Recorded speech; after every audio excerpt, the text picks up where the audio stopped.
So, Christian and Benjamin, if you can introduce yourself first to the public and to the group. Here it is, Christian. Hi. Can you hear me? Yeah. Good. Okay. Can you hear me? Yeah, sure. Perfect. So first of all, if you can give a bit of introduction about yourself, where you now, your academic background. Yeah. So my name's Christian. I'm half English, half French. I went to uni at IUM. I did a bachelor and a master's degree there. I finished in 2021, and I moved to Dubai a year and a half ago, and I've been working in real estate here since. Awesome. Is Benjamin in the call by any chance? Yes, I'm here. Hi, how are you? Good, are you? Good, thanks. Awesome. So to introduce myself, yeah. I'm Ben Franco. I also went to University of Monaco just a few years before Christian. So I studied Master in Luxury from 2015 to 2017. I'm originally from New York, and then after studying in Monaco, I did an internship in Monaco until 2018, and then came back to New York to start working full time. Awesome. So I prepared a list of questions for you, as you may know, and also guys, if you have any question to ask them, please raise your hand up.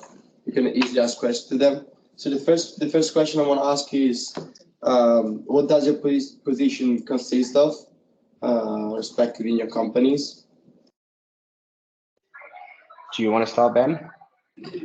Sure, why not? So I'm sure, similar to Christian, the two basic sides that we have to the real estate broker position would be representing buyers and sellers. Generally, we're working with buyers to help find the perfect home for them, and at the same time working with sellers and making sure their properties are priced right and marketed right in the different real estate market climates. And then our goal is basically to negotiate on each of their behalfs and make sure for our buyers they're getting the best deal, and then for our sellers that they're getting the most amount of money possible when they want to make a sale. And then when we're not working with either of them, making sure we're staying on top of all of the market data and staying on top of any market updates to make sure we're the most knowledgeable in our field for our clients when they're ready. Yeah, it's pretty much the same for me. Here in Dubai, we have specific areas in Dubai itself where we work. I personally do the marina. But yeah, we're basically putting in touch buyers and sellers. Here we call out to get properties listed on the market at the right price, of course. And then from there on, we get inquiries from buyers or recurring buyers that we already have. Basically get to view them and hopefully they buy properties and we make money. Exactly, that's for sure the goal. I know that you are both IUM alumni, so I just want to ask you if you can give us a little bit of background of your career path, or how you managed to get that position, and since the beginning, where you studied first, and how's your professional career? You want to go first, Christian? Yeah, sure. So I did a BBA and then I did a master's in luxury. I then did an internship in Monaco. And out of the blue, I didn't like the internship I was doing personally, but then, yeah, just decided to move countries, move out of Europe, try something different, and found this position, got the job, moved out here, and then started working, and that's about it.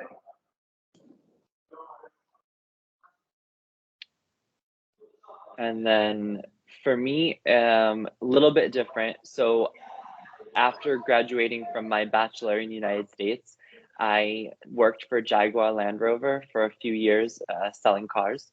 And then I came to University of Monaco in 2015 to do my master's in luxury.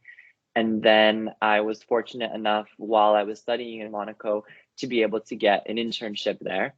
Originally, my plan was to stay, but being American, that's very difficult to get a full-time paid position in Europe. So the university actually helped me a lot and was able to connect me with Ferrari. And I was able to work for Ferrari corporate office in New York, doing marketing and event planning.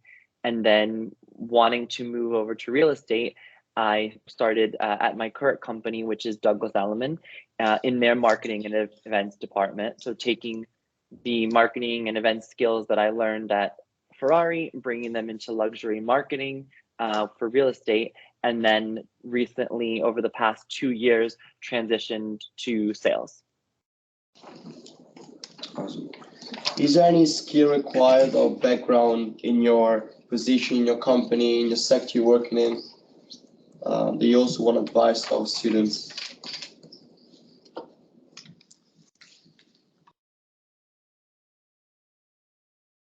Oh, Christian, I think you're muted.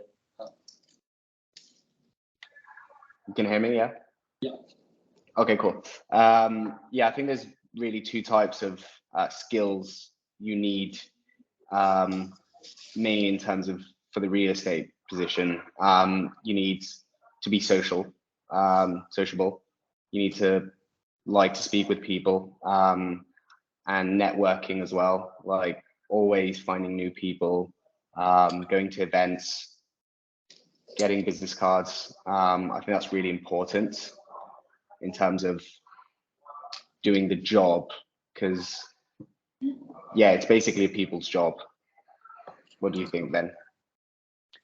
Yeah, I think definitely networking is super important. And I really liked how you said that you have to be social and you have to building relationships, because I don't know how flooded the market is in Dubai, but in New York, there's tens of thousands of real estate brokers. It's like everybody is a real estate broker or has a real estate license. And basically, it's super important because anyone can be smart and be a good broker and know the market, but you have to also be sociable and you also have to make people on an emotional level like you personally to remember to use you and to buy or sell using you. And that's super important because anybody could use any one of the thousands of brokers in New York, and you have to make people want to use you for a reason more than just your hard skills. They have to like you as a person and trust you. And the only way that you're going to meet people and have the ability to do that is by networking. And being social and building those relationships. And then I also think a skill that's really important, especially for people who are new to the business, and I'm sure Christian, you'll agree, is being patient. You can make a lot of money in real estate, but it's not necessarily going to happen overnight unless you have relationships with all of these people who magically want to buy as soon as you get your license. It's not something that like fast money. You have to wait until network enough and meet enough people and build up your clientele base. Yeah, I think that's sums it up pretty well, because I mean, I don't know if everybody knows, but the majority of the real estate positions, they're commission based. So you don't have a fixed salary. So the moment you start working, you're basically on your savings, and it takes a couple of months to start making money. You can make big money, but you've got to be patient and you got to work long hours to basically build your network, get listings, and get clients. Exactly. And it's also one of the biggest challenges as well. As we can see in Monaco, for example, there are lots of real estate companies. So you have to try to manage to have an advantage point compared to the other companies, and also like yourself as a broker to make that people buy from you and not from other people. So that's one of the biggest challenges as well. And I know that cultures is different in New York and in Dubai, different type of negotiation as well. And this is probably one of the biggest challenges they have faced moving to other countries. That can be the US and Dubai.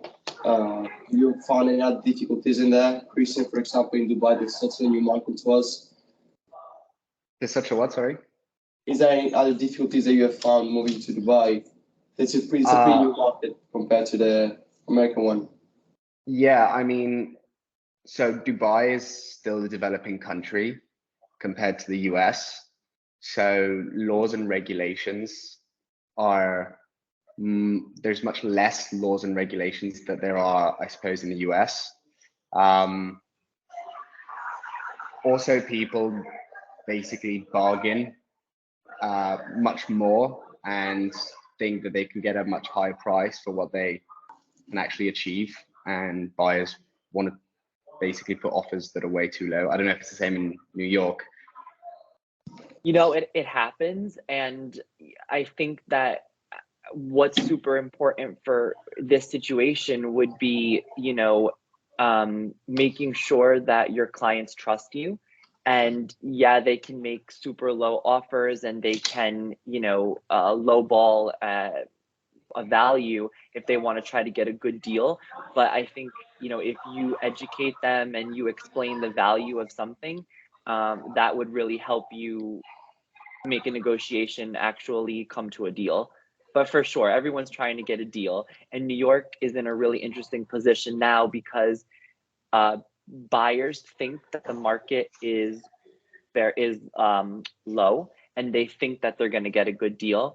But sellers know that even though the market is not as high and strong as it was maybe a year or two ago, the inventory of homes for sale is also very low. So they're not really willing to negotiate because there's not a lot of homes to choose from. So we're in kind of an interesting situation where buyers don't want to pay a lot, but sellers don't want to reduce their prices. So I don't know how the Dubai market is, but that's kind of what we're seeing. See, here, it's more like, I mean, I don't know how New York is in terms of multicultural, in terms of owners, sellers, but here you get every type of nationality, and depending on some people's nationality, they negotiate much less. So for example, Emiratis, which are the locals, they don't negotiate at all. Like you could bring them a 2% offer under asking price and they will literally go nuts for some reason. But then the European are much more open to negotiations. And it's the same thing for buyers. You know, Europeans are used to negotiating as from where they're from. Generally, it's either France or the UK. But then you get Indians and Chinese that also try and bargain pretty high. And it really depends in terms of nationalities. And that's something that's kind of hard to get when you are in the market here, is get to know which nationality works with a different nationality, and also in terms of geopolitical situations. So for example, Russia at the moment, and Ukraine, well, like we've got a lot of Russians that have come over to Dubai, but at some point they couldn't buy from any European citizens, European sellers, because Europe had sanctions over Russia. And so that made it even more complicated, and moving money as well. And the fact that here, like, you know, it's becoming an international hub due to Emirates. Like we get a lot of people coming over and moving cash around. And that's why Dubai, in terms of real estate, is kind of booming. It's because laws and regulations of getting money over here is much easier than anywhere else. And of course, difference to the US is you're not taxed on anything. So yeah, like a lot of people have written, yeah. Well, it's not even us, it's the buyers here. They know that the moment they buy something, they're going to, let's say they do an investment and they're going to rent it out. Like that is going to be net profit for them. And also banks are much easier. So like for mortgages, banks will loan you money very, very easily here. You just need to show 3 months salary and that's it, and you'll get a 25-year mortgage. Exactly. And no background checks, nothing. Sorry, go So ahead. what Benjamin said, that there's not much negotiation, whilst in Dubai, for example, there's more, like the customer has to adapt on the market, so non-availability of the product, like a sort of scarcity in what's happening in Monaco as well. Whilst in Dubai, you can more, there's wider choice of product. So yeah, I've seen there was a raised hand in the chat. So Christine, if you can please turn on the microphone and ask your question, please. Hi, actually my question was already answered by Christian. I had the question about the spending patterns and culture. So for now, it's all good. Thank you. Awesome, thank you. And now moving to the different markets, there's also different type of salary, as you know. And also when it comes to taxes, that's really important to know, see how can the government change the salaries of people. What's the average and top salary in your sector in real estate in Dubai and the US and New York? Do you want to go first on this one? Sure. So, this is a very difficult question to answer because I don't know exactly how it works in Europe or in Dubai, but in the United States, real estate brokers have a salary, it's 100% commission.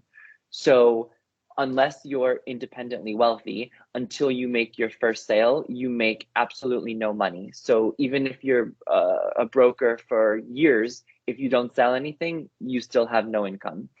So what was important for me when I was getting into the job was to be able to start working, and this is what I did in marketing and real estate, build up a salary, and then transition to sales once I started to make a network of other brokers that I know. So you have the opportunity, like some brokers in my office are making, honestly, millions and millions of dollars per year, while others may go 2 or 3 years and make no money. I think if you're just getting into the business, if you don't want to have sort of an ancillary position like in marketing or PR, to then get yourself to know more people in sales and move over to brokerage slowly, I think that another way to do it is to be like an assistant to a salesperson. And in New York, usually you can, if you meet the right brokerage team, you can become an assistant and maybe, make a moderate salary of $50,000 per year or so. And then from there, start to become part of the sales process, assist with sales, and make small commissions until you can become a full salesperson on a brokerage team, or then meet enough clients to go off on your own. And also it's part of the personality of the person to, if you want to do brokerage, you have to be more open and sociable with people and communicate with them, trying to be able to negotiate whether if you want to be in the marketing side, you have to stay in the office and do your assignments. So you have a salary on that that's fixed, non-commission. So that's also one of the main differences as well. Yes, definitely. I don't know if you Christians found the same differences. Yeah, here in Dubai, same thing. So you get different brokerage firms that offer different packages, but the majority of the time, it's either you get like a fixed salary for the first 6 months, but then you owe it back to the company and they take it off your commission, or you do like the brokerage I'm at, where it's fixed, no salary. And in terms of money, yeah, you get people that are making millions and millions of dollars. Here it's dirhams every year. The associate director of the marina last month itself just made, I think, just over $400,000. So it can be amazing. But then on the other hand, you get a lot of people that will not make any money for quite a while. Ben, you said you started as a marketing and then grew your network. Here you get a lot of people that come from the UK mainly, and they'll live off their savings for a couple of months. To get the position, you have to show that you have some funds to come over, because the moment you come over, you've got to rent a place, rent a car to start with. Cost of living here in Dubai is pretty expensive. I mean, now it's getting pretty expensive. So like spending money is pretty easy. because everything's importers. But basically, you've got, I don't know how it works in New York. Do you do lettings and sales at the same time? Or, I mean, can brokerage do that? Because like here, for example, you either go into sales or you go into lettings, or you start in lettings and then go to sales if you're doing a good job. You can choose. So for example, I went straight into sales. Sales means that you're paid only at the end of the month when the property's transferred into the new owner's name, when you basically get the funds into the upon transfer.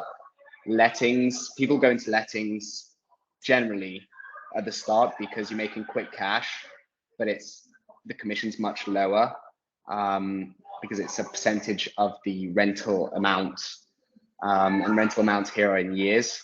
Than sales, you're getting a percentage of the entire property value. So yeah, if you go into rentals, you'll make quick cash, but lower, much less than if you go into sales.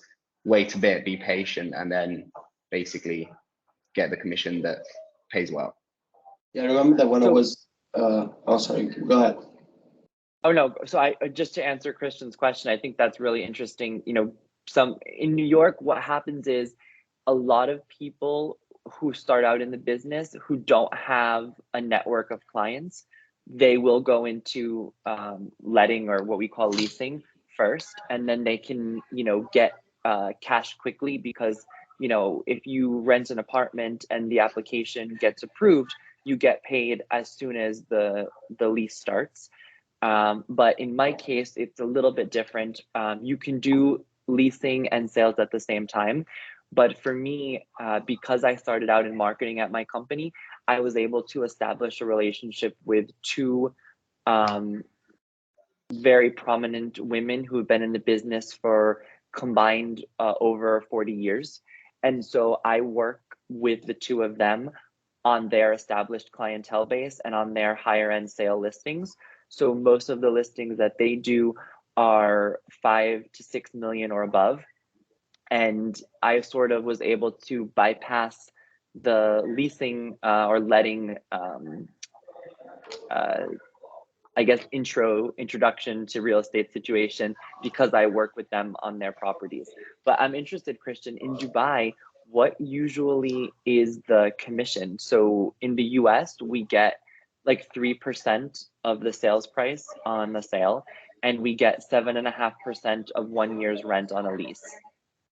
How does it work in Dubai? So for us, it's 4% on a sale. So we charge 2% buyer and then 2% seller. Oh, okay, so sorry. In that case, for us, it's 6%. It's 3 and 3. Oh wow, that's good. And then on rentals, lettings, leasing, we get, I think they get, I've never done leasing, but I think it's 5% from the moment the contract's signed. But yeah, for sales, it's 4%. It can depend as well. Like you can get more out of sellers if you've got like you get a lot of sellers, they'll, let's say as a pure example, they want $10 million for a property and you sell it for 10.5. They'll basically say, look, I'll take 10.2 and then I'll give you the rest.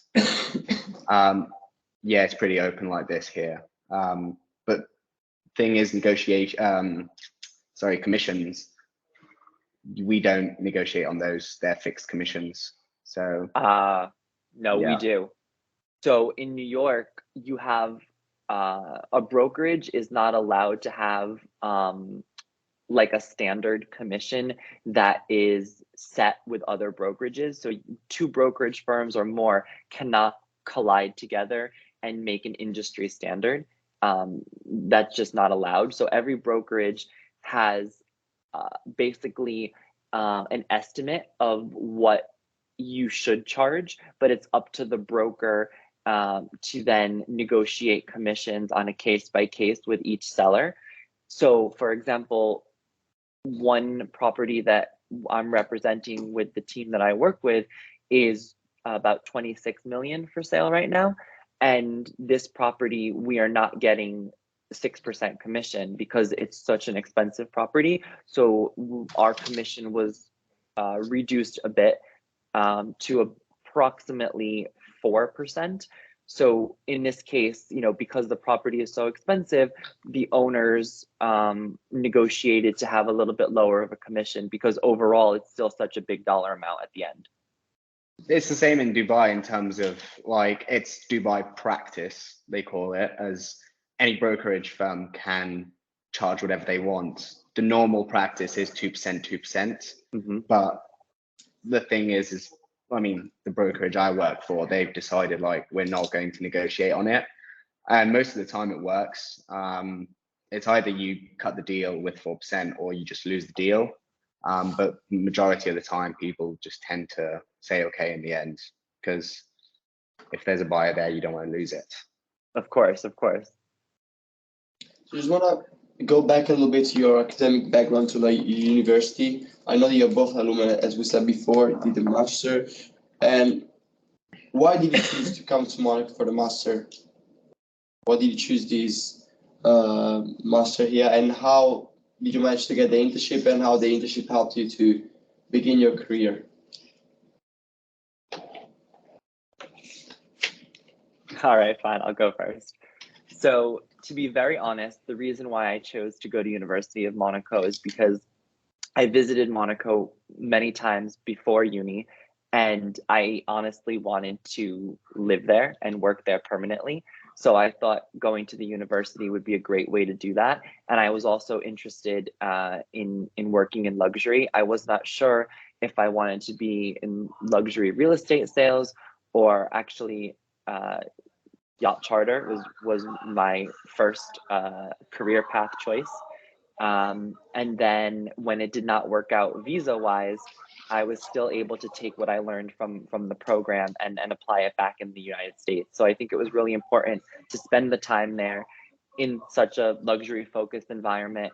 And as Christian mentioned, we're constantly working with international buyers who are coming from all different countries looking to invest in either Dubai or in New York.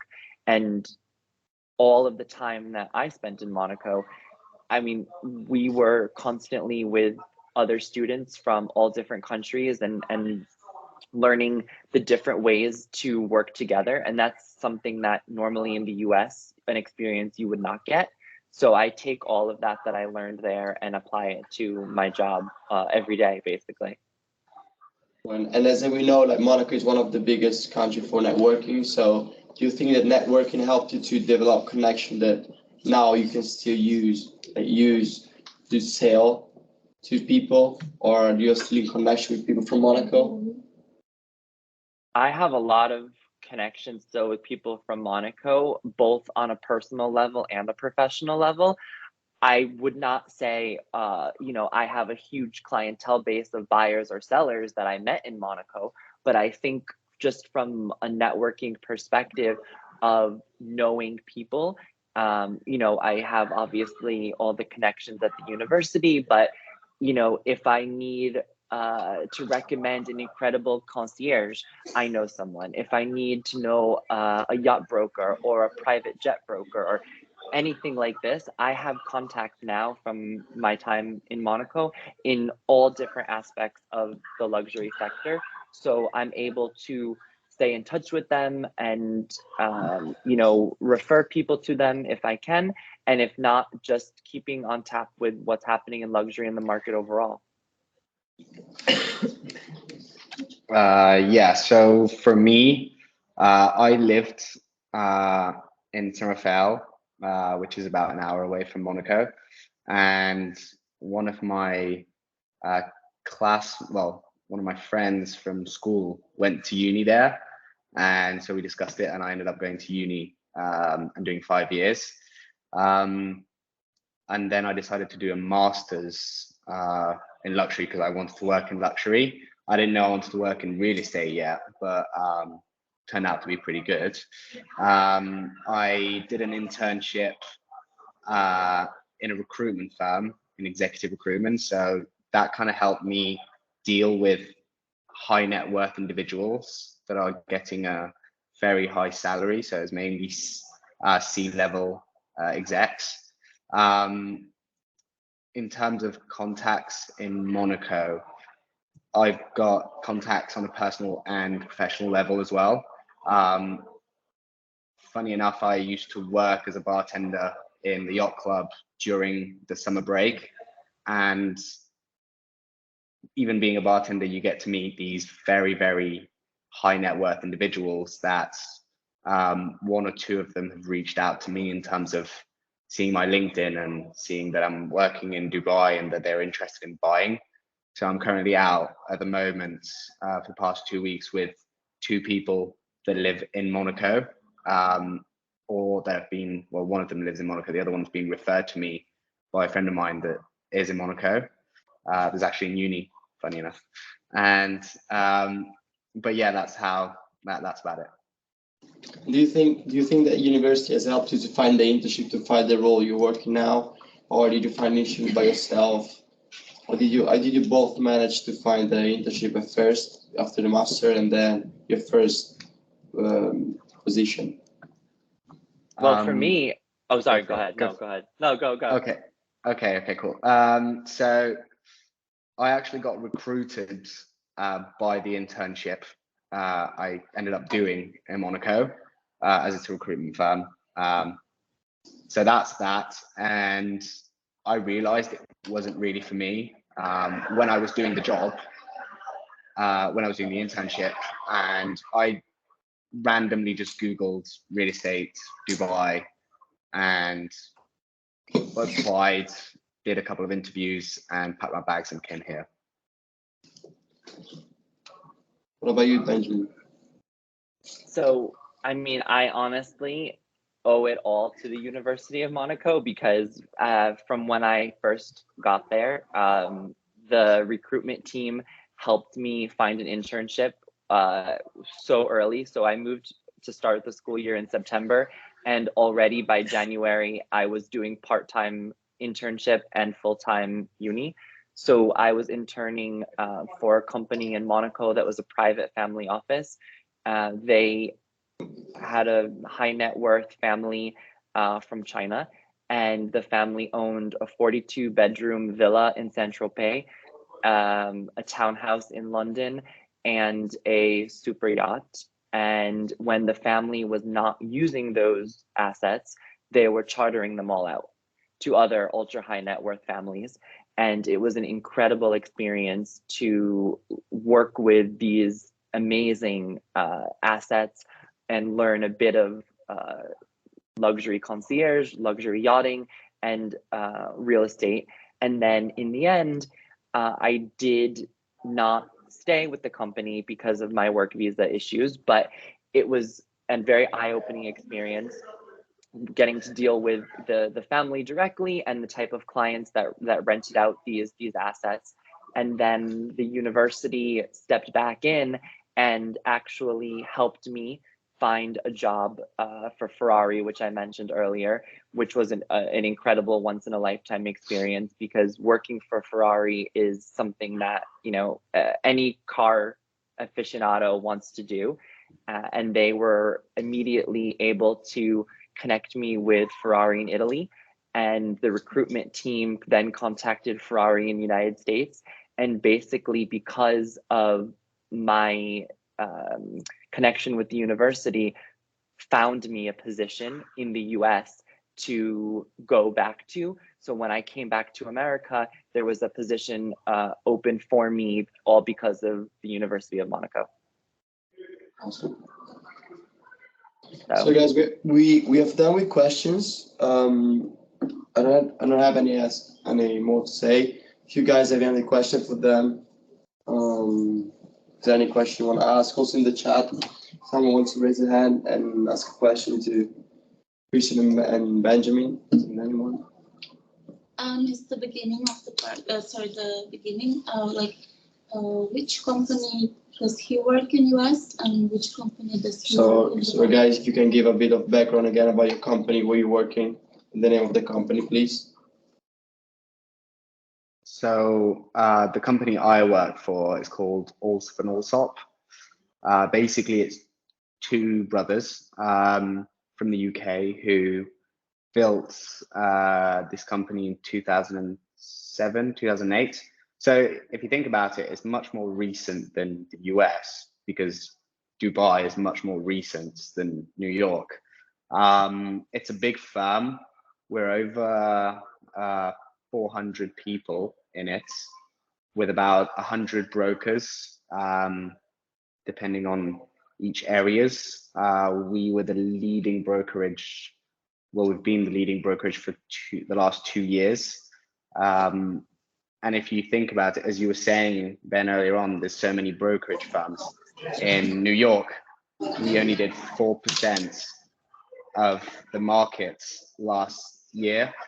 And we're by far, in front of the second one. So, yeah. And then I work for Douglas Elliman. So we're one of the top 4 brokerages in the United States. So it's a little bit different than Allsopp, but at the same time, it's more difficult to then make yourself known because there are thousands of brokers just in New York alone. And then just to give a little perspective, our partner in Europe is Knight Frank. So I'm sure that Knight Frank. Knight Frank has a presence in the Middle East as well, right? Yeah, they're here as well. So just to give you an example of size and scope, that's our counterpart on the other side of the Atlantic.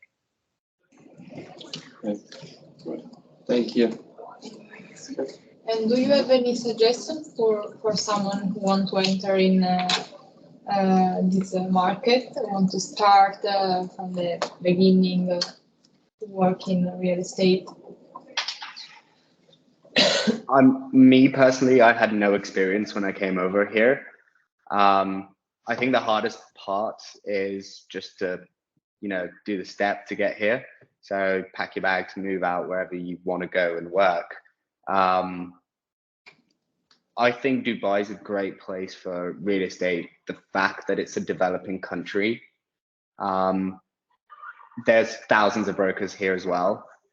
But if, you're a minimum keen on working long hours and doing a job that's, you're always on your phone 24/7, but you don't do a 9-to-5 job. So it's a brilliant job. It's just the moment you go from what you're doing now to real estate, you've just got to be aware that you've got to be patient for a couple of months, work hard to get your listings, your network in.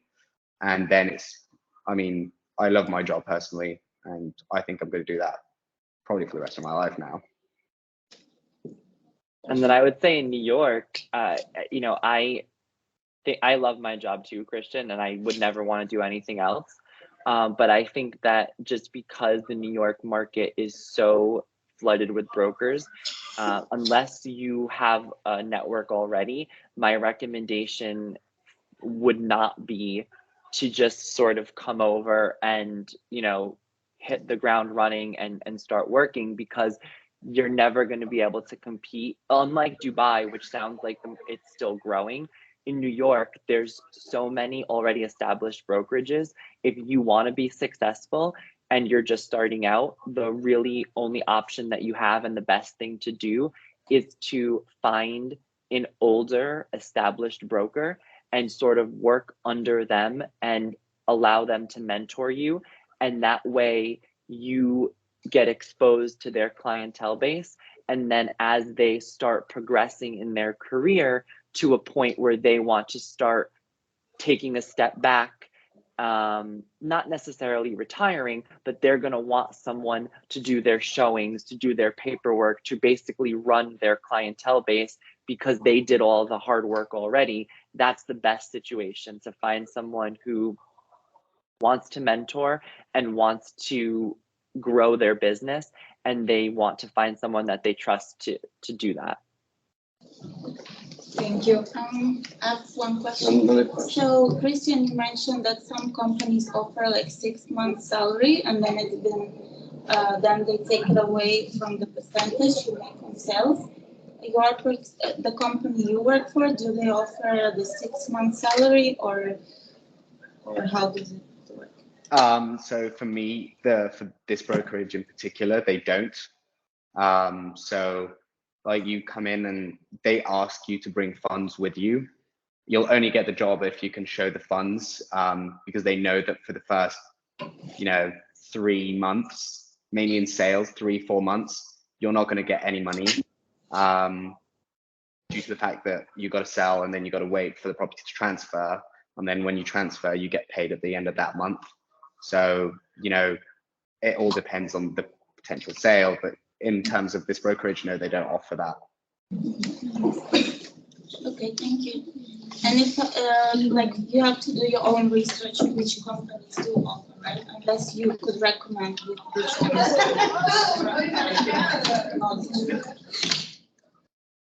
Did you hear my question? Sorry, I didn't hear anything. Yeah, you were mentioning that some companies do. Do you know any of them from your head, or you have to do your own research?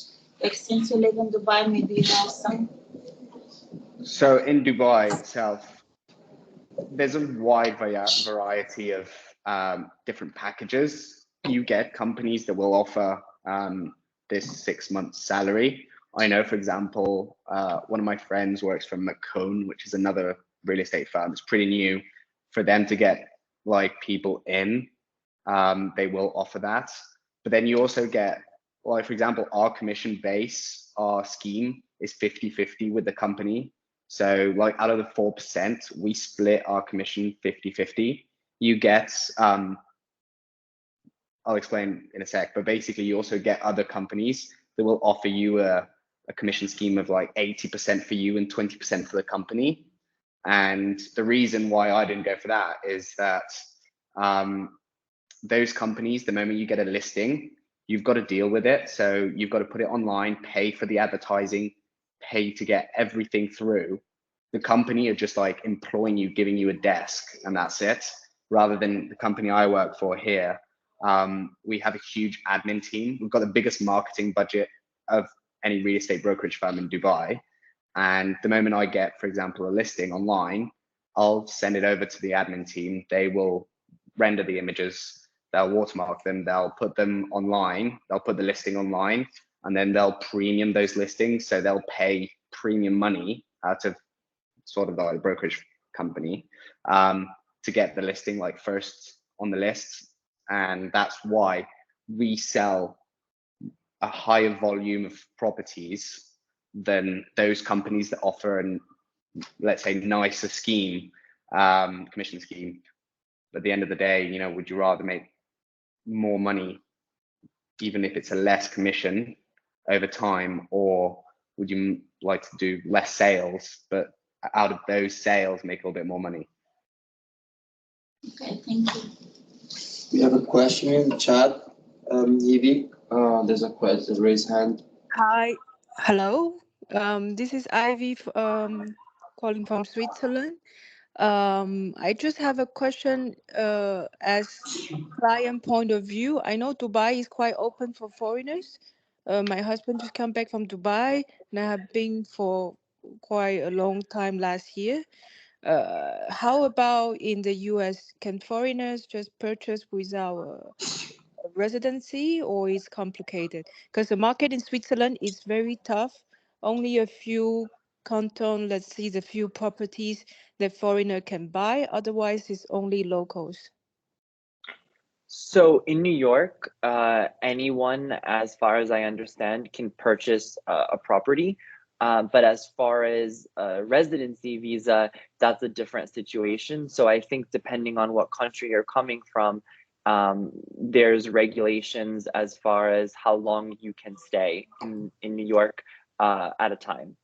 Because in Switzerland, only when you have a permanent residency, you can purchase. Otherwise, even if you work here, you cannot buy a property. And that's what we would like to know. It in Dubai, I know it's super cool, it's easy, and then you get 10 years golden visa and everything. But Exactly. yeah, it's and it's really not expensive. I've seen amazing things and it looks so cool in Dubai. In New York, I'm curious. I never really checked for New York.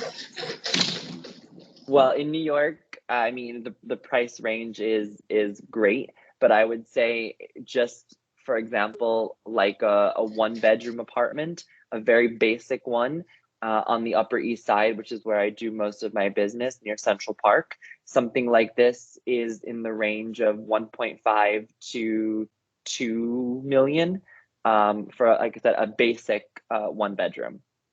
Okay, but so like for example, if today as a Swiss citizen, I Yeah. don't live in the US, I don't have any residency in the US, can I just buy as an investment? Absolutely, absolutely. Okay, But I think okay. it's just I'm not sure how long you're able to stay in the country, depending That's on not the the visas. question. Yeah, It's but for just, yeah. purchasing, yes, for sure, you can Okay. just purchase. So any foreigners, I mean, you can just purchase. It doesn't mean you can live there, but you can buy. Absolutely, and a lot of Okay. foreigners are doing this because then they'll rent them out. Okay. Yeah. Okay. That's fun. Because in Switzerland, it's really tough to buy. I mean, there are even some companies when they switch owners to a foreigner, then they don't have the right to own the buildings anymore. Then they are forced to sell the building. So, Oh wow. So it's very interesting because I think they are very protected for locals or for people who own permanent residence in Switzerland. Right, Well, it's right. a small country. Christian, Yeah. can you please Thank you. could you say again the name of the company in Dubai that they offer 6 months salary, please? I think Macone Properties do it. I can send you via WhatsApp and then you can share it. Great, thank you. And do we have any other question?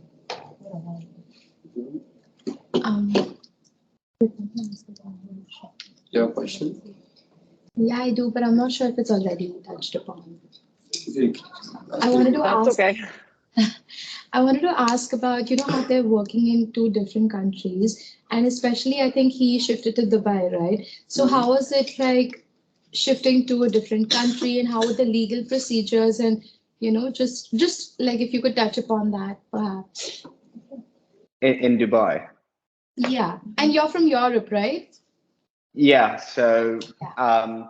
Dubai, basically the fact that it's a developing country, they make everything as easy as possible to get expats or foreigners over. So for example,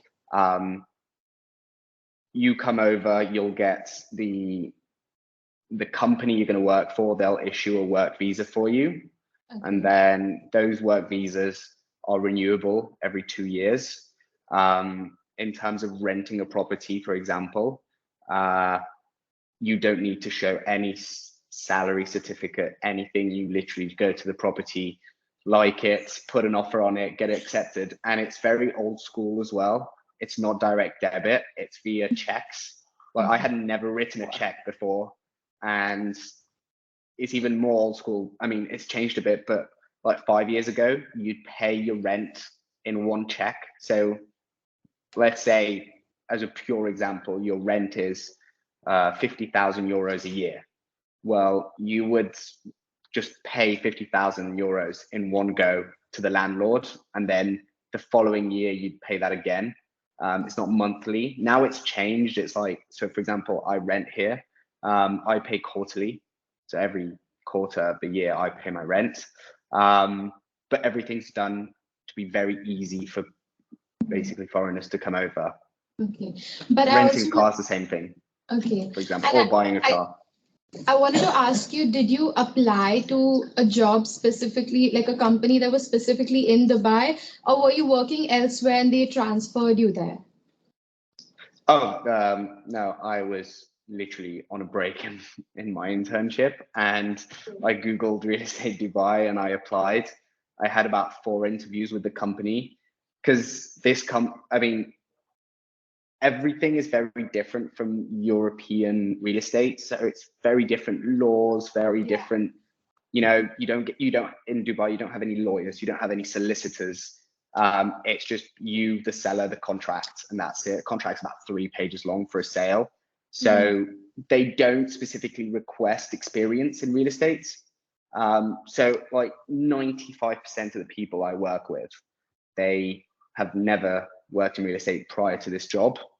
Okay. And so I got 4 interviews, and then they offered me the position, which is no pay, no salary. Okay. So it's very easy for them. And then you've just got to accept, pack your bags, book a flight, and go there. Okay. And one last thing, since you guys are in the real estate industry, did you have to get a certain license or something specific to your country, perhaps? Yeah, And so I'm sorry, go ahead. No, I was just asking, and how was that like? Was that a lot of like preparation or what? I mean, in New York, the real estate license course is basically something that you can do in 2 weeks if you go to the school every single day, or you can do it online at your own pace if you want to. But it was, I don't know how it is in Dubai, but in New York, it was very simple. Do you have an exam at the end? We do have an exam at the end. It's about 60 questions, and it's just pass or fail. Okay. And you're allowed to take it over again if you don't pass. Yeah. Here it's so basically it's called RERA, which is, I think it's Real Estate Regulation Authority or something like that. And it's just a 2-day course. There used to be an exam, and then when I started, there was no exam.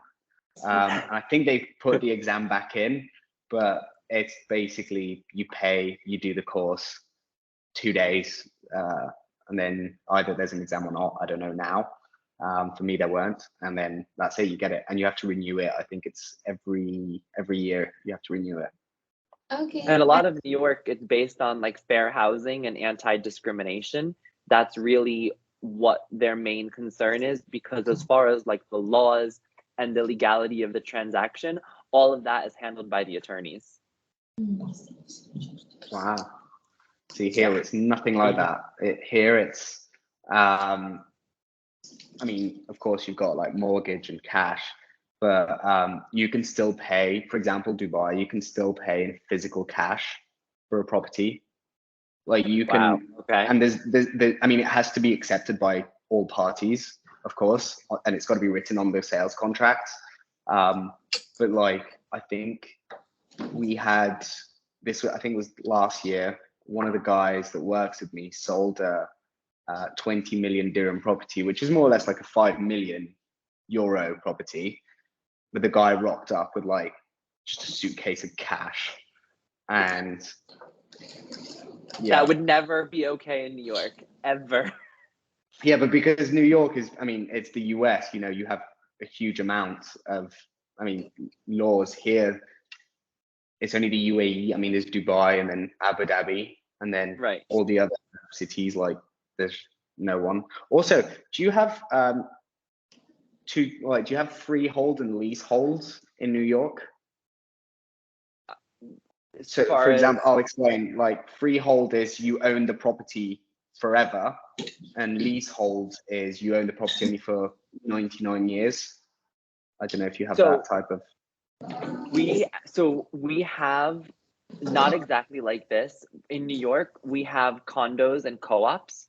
So in New York, you a condo means you own the actual unit, and a co-op means that you own basically stock in the business that is the building. So every building is its own limited liability company, and you're buying a stock in that company that is in ratio to the size of your apartment. So you don't own the actual space. But in these situations in New York, what ends up happening is if you buy into one of these co-ops, you have to go through an application process, and there is an approval board that interviews you. And if they don't like you for any reason, they could choose not to let you live in the building, and they don't have to tell you why. Wow. I have a quick question personally, if that's okay, to Ben. How Yes. long does a sale take in New York? Like, So yeah, definitely. That's a great question because it's very different depending on if you're buying a condo or a co-op. If you're buying a condo and you're not financing, you can have a sale finished within 30 days.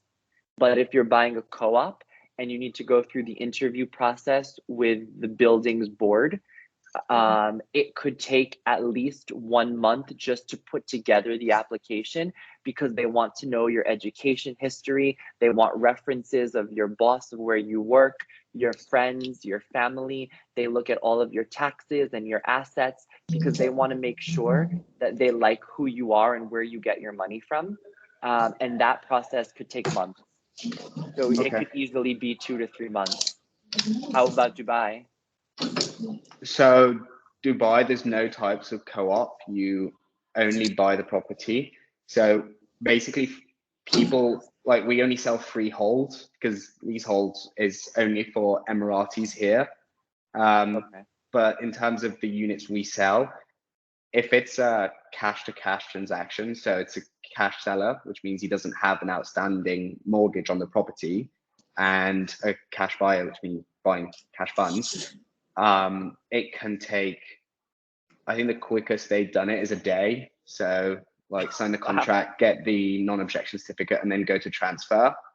Of course, it's very rare. Generally, it's like 2 to 3 weeks for a Right. cash to cash. But let's say longest period is a finance to finance. So somebody who's doing a mortgage, and then that bank has to disperse the seller's outstanding liability.